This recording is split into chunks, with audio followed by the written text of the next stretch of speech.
All right, so we're going to begin chapter 4 today, um, talking about students that are impacted, or how students are impacted by social issues.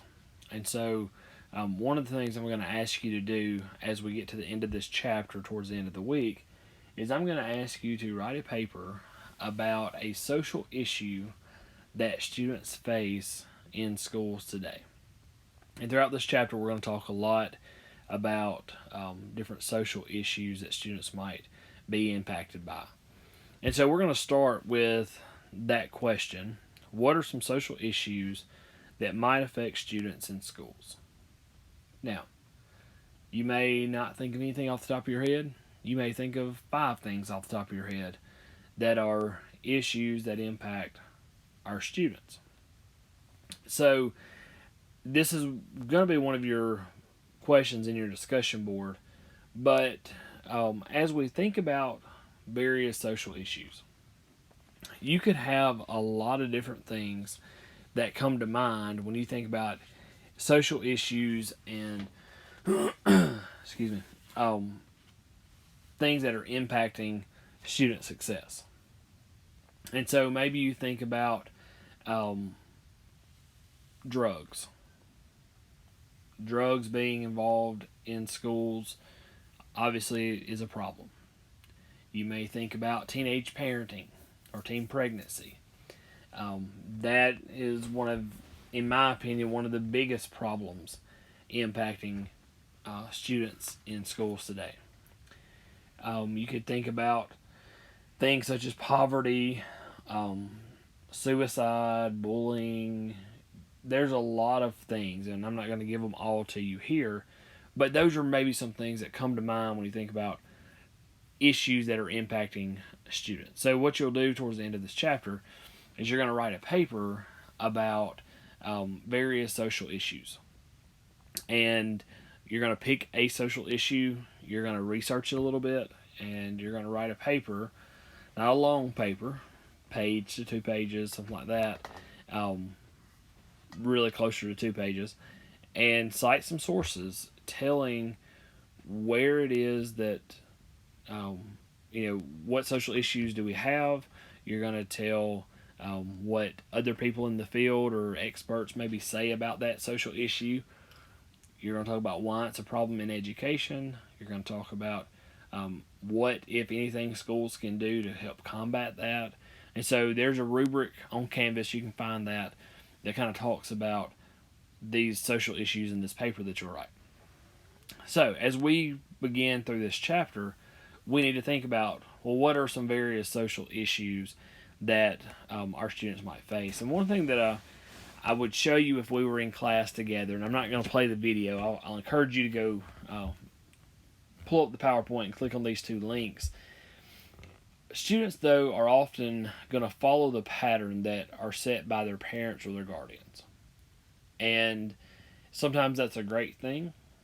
A lot of times that's not a great thing, depending on what level of education the parents have, how they feel about education.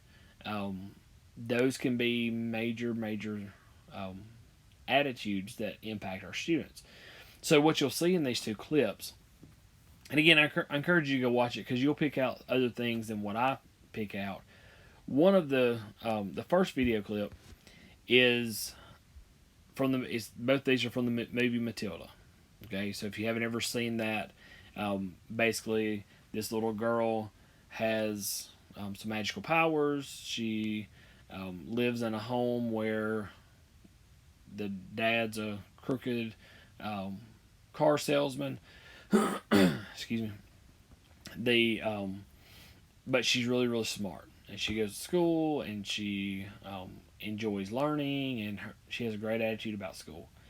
But her family dynamic is not supportive of that. And so in the first video clip, what you see is her teacher comes to her house to bring her a book and to talk to her parents about going to school and how talented she is and gifted she is, and all this stuff. And the parents kind of act like school is just one of these things that people shouldn't do. And the mom even makes a little comment about how I had looks and look at what it got me, and you had brains and look at what you have. Kind of insulting, which is kind of ironic throughout the movie. And then the second video clip, the teacher ends up adopting Matilda. And so you can get a lot of stuff from that. And one of the things that you see is that a lot of times our students are going to be in households that are like the one Matilda grew up in. Now, Matilda is an exception to the rule. She values education, her parents do not. And so in those clips, you can kind of see her attitude towards education versus the parents, and you can see the teacher's attitude towards education. And so there's a lot of things there that I think are important that we can kind of gain from this as we begin to think about social issues impacting our students, especially from the standpoint of parents and how they impact the student and their success. So there are some risk factors for students not completing or succeeding in school. And there's actually going to give you two lists of risk factors, mainly because our book mentions both of these. And so we'll talk about another list in just a few minutes. The first risk factor, though, is a household without English-speaking adults. So we talked in our previous chapter 3, about students that do not have any kind of English-speaking parents, possibly English is their second language. There can be a language barrier that impacts their success in school. And so we've talked a pretty good bit about that. Again, those videos from chapter 3, we hit on that much more. The second thing is that they're in a family with more than 4 children. Now, just being in a family with more than 4 children does not mean the student is not going to be successful. Just like if they live in a house where people don't speak English, that does not mean they're going to be unsuccessful. However, that is a risk factor. It means there is potential that they might not do as well. Now, somebody says, why is more than 4 kind of the number? Well, if you think about a household with 2 parents, if there are more than 4 children, so let's say 5 children, well, those parents are having to split their attention 5 different ways. Where if you live in a household with just 1 child or 2 children, each child can get a lot of parental guidance, get a lot of interaction with the parents. If you have that many children, you're being split. And so that can be an issue. I have a set of friends that do have 5 children, and their children are not losing anything academically because there's 5 children. However, you can imagine that's stressful on the parents to try to make sure every kid's getting what they need and giving that kid the attention they need. And so for some families, that's just too much. They just can't do it all. You also have situations where a lot of people that are in poverty end up having a lot of children. One of the reasons being they get on welfare. I had some students like this when I first started teaching. They have multiple kids and they get a welfare check. And for each child, they get more money. And so what a lot of times it's kids that do this, but a lot of times what people will do is they'll say, well, I'm going to have a bunch of kids and then I'm going to get this check from the government. I'm going to live off of that. And those kids actually don't get the money, even though that's ideally what they would do. They would get that money and they would take it, and the parents would use it to, help the kids. But anyway, so that can be an issue. Number 3 is parents without a high school degree. If a parent did not finish high school, odds are they do not value education. Odds are that's going to then carry over to the student. And so the student says, well, my mama didn't graduate from high school and she's fine, and so I don't care about graduating either. Or my daddy, he quit school after the 9th grade and he was fine, so I'm going to be fine too. And so that becomes the mindset a lot of times of our students, because it again filters down from the parents. There are some students that say, look, my mama didn't get a high school education, or my daddy didn't get a high school education, but they told me I better finish my school. And so you do have a lot of that where the parent realizes, okay, I didn't finish, but I now regret maybe that I didn't finish, and so I want my kid to not have that same regret. And so those are some of the things that we run into um, when we have those parents with that high school degrees. They just a lot of times don't value education. A change in residences one or more times in a single year. The reason that's a risk factor is because typically, if students are changing residences more than one time, that's usually because they're renting an apartment or a house, and they've paid a couple of months on the rent. Then they maybe miss a month, and then all of a sudden they miss the next month, and so now they're going to get evicted, so they just skip town, and so they move, or they just leave that apartment and go somewhere else. And so then kind of the same thing happens. They'll pay rent for a couple months, they'll miss it a month, they're going to get evicted because they didn't pay it a second month, and so they move. And so as that happens, you can see that home life is not a good situation for the kid. A lot of times it means they're skipping from school to school, and so that can be a detriment to them as well. And so there are a lot of things there that can be an issue. Another thing is single parenthood. The reason this is an issue, probably for obvious reasons, you can imagine why that could be a problem. But a lot of times that single parent, if they're working, they're trying to work and take care of a kid, and so the kid is not getting a lot of attention at home.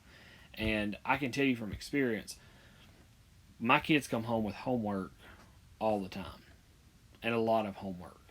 Well, if my wife and I were doing this by ourselves, raising our kids by ourselves, and one of us had to work, whichever one is taking care of the kids was having to work and not coming home till 7, 8 o'clock at night, and then we're trying to do homework. Well, homework's probably not getting done like it should, and there's probably not that education at home, which a lot of times is very important for the kid. And so because of that, then grades fall, and you can just again imagine that's a tough situation. The next one is a teen mother. If a kid has a teen mother, that's obviously going to be a sign that there could be an issue. We'll talk about teen pregnancy and why that is such a problem, but that one is definitely a major problem. And then also unemployed parents. For a number of reasons, that can be a bad thing. Number one, they could be living in poverty, and so if they're living in poverty, that is another risk factor. It's another thing that is going to hurt the student from an academic standpoint. You also, if you have an unemployed parent or parents, that could be a sign that they don't really value work. And you all know that school takes work, right? Even at a young age, school takes work. And so if the parents don't work for them, themselves, especially if they're able-bodied, and there's a lot of parents that could go get a job and just choose not to, for whatever reason, and that's a whole different topic. But when that parent doesn't work, a lot of times that is a major risk factor, because it shows that the student probably does not value working hard to get the grades they need to be successful, all of those things. So, as we think about these risk factors and we think about social issues, I think it's important that you think about your family structure. And so if we were in class, what I would ask you to do is, number one, tell me what you think the typical family structure is. So just kind of think about that. In our students today, what is the typical family structure? And you may have something that comes to mind. I know when I was in school, there's a family dynamic that comes directly to my mind that most families had. Not to say everybody did, but a lot of families had the same kind of dynamic. So kind of think about that. And then I would ask you to tell me about your family structure. And the reason I would want to know that is because it helps me to get to know your background, where you came from, what your home life is kind of like. So to answer the first question, what I typically think of as the typical family structure is I think about a two-parent home, male, female, and two children. Typically, that is, and for sure, years ago, is kind of the typical family structure. I came from that kind of family. I have one brother. My parents are both married, and it was me and my brother. My wife came from a four-person family. Her mom and dad lived together, and they had two children, my wife and her brother. Um, my family is that way. My wife and I have two kids. Um, my brother and his family is the same way. It's my brother and his wife and their two kids. My grandparents were that way. My mom's parents. There was a mom and a dad and two kids. And so for me, that was always the family structure that I typically saw. I saw a lot of my friends had a similar structure. And the ones that didn't, it was always kind of just a different situation. But most people that I grew up with and went to school with lived in a two-parent home with one other sibling. And sometimes you'd have three kids, sometimes you only have one. That is changing nowadays. I have we have several groups of friends that we run around with at church and things of that sort. Just off the top of my head, one family has three kids. Another one only has one. Actually, two other families only have one. There's another one that has three. We're kind of the outlier. Most of our friends that we run around with have either one kid or they have three kids. And so we kind of fall in that odd space of having two kids. And so that family structure is kind of odd. Now, when we talk about the family structure, we also want to talk about, what kind of education do the parents have? Do they work? Do they not? And so what I would have asked you in class is if you wouldn't mind sharing, to tell me, do you live with one parent, both parents, a guardian, aunt, uncle, somebody like that? Number of siblings that you have. Are both parents or guardians, do they work? What's their level of education? Because all of those things can tell me as a teacher something about you. And so I always have students that come from different backgrounds. And the reason this is important is because when you begin teaching, it's important you understand your background is not always the same as your student's background. So if I treated every student that I see like they come from a two-parent home with both parents married and one other sibling, well, that's going to neglect a whole lot of people because you have parents that have been divorced. You have families where one mom or dad has passed away. Maybe one's passed away and the other's gotten remarried, or maybe they're divorced and they both remarried, or maybe there's stepbrothers and sisters and all of that. There are a lot of family dynamics that can be different. And so just to assume that everybody comes from a two-parent family where both parents are still married and they have two kids, that's not necessarily realistic. And so it's important as you begin teaching that you understand these kids come from completely different backgrounds than you might could imagine. If both parents work and are highly educated, then odds are their kids are probably going to try to be at least that educated too. I saw one study one time that said most students end up trying to get a degree at least as high as their parents' highest degree. And then a lot of times they surpass that. So for example, I kind of fall in that situation. My dad has a degree from ICC and did not continue to a four-year college. My mom graduated with a bachelor's degree and went on to get a master's. I have a master's. I'm not working on a doctorate. And so that a lot of times is the common thing that you would see. And so this family structure can be such an impactful thing that it's important for us as educators to understand where our students are coming from. And so a lot of kids don't live in two parent homes. A lot of times, again, there's a single parent, maybe a teen parent. May have had a parent. Mom maybe was a teenager when she got pregnant, and so she's young. I had a student one time at ICC that was 34 years old. She had two kids. One of those kids, or both of those kids, were college aged. This woman was 34 when I had her in class. The next semester, I had her youngest daughter in class. Okay, so think about that. This particular lady had her first kid when she was, I think she told me 15, 14 or 15, I think 15. She got married. She had her second kid by the time she was 17. She got divorced, was in some bad situations, ended up kind of getting her life together and came back to school and did really well in school. And so her family dynamic and her kids' family dynamic and probably what she grew up in were completely different from my experience. And so, again, I need to understand that as I'm trying to teach these students and especially get to know these students.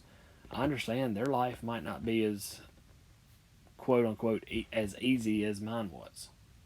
And so, it's one of those things you definitely need to think about. And so what I would ask you is, what do you think are some benefits of students coming from a two-parent home? Well, obviously one of the benefits is that both parents are there to help academically, help with homework, share responsibilities with the kids to try to help, fill in gaps where maybe something wasn't taught at school well or things of that sort. One issue though that you have is that if both parents are working, then a lot of times kids come home and there's nobody there for the first 2 or 3 hours the kid's at home, and so they're by themselves or they're with a babysitter or something, and so sometimes that's not a big deal. Sometimes that can kind of be a problem, and so there are issues on both sides of this. Okay, but I think it's important that we understand not everybody came from the same household. So some guidelines to work with diverse families. I went too far. Number one, understand each child's family situation. That should be pretty simple. Try to communicate with all adults who take care of a child. So if you have parents that are divorced, if a kid lives with one parent during the week and with another parent on the weekend, you need to make sure you communicate with both of those, both parents, because they're both going to have some type of relationship with that child and be in that child's life, and so you need everybody to be informed about what's going on. Avoid curriculum materials and references that assume a traditional two-parent family. As we talked about in chapter 3, sometimes kids don't come from a home that's got two moms. I mean, sometimes they come from a home that's got two moms or two dads, and so it's not necessarily the male-female mother-father home anymore. Maybe they only have the one parent. It may be that, they have a mom and the dad passed away, or have a dad and the mom passed away, or something of that sort. So you don't want to assume that they're in a two-parent home just without knowing that for sure. Again, the example I used last time, or in one of the other videos, was that if you were to do Mother's Day cards, for example, well, what if a kid lost a mother? What do you do? I'm not saying don't necessarily do a Mother's Day card, but be mindful of the fact that that kid may not have a mother to write a Mother's Day card to.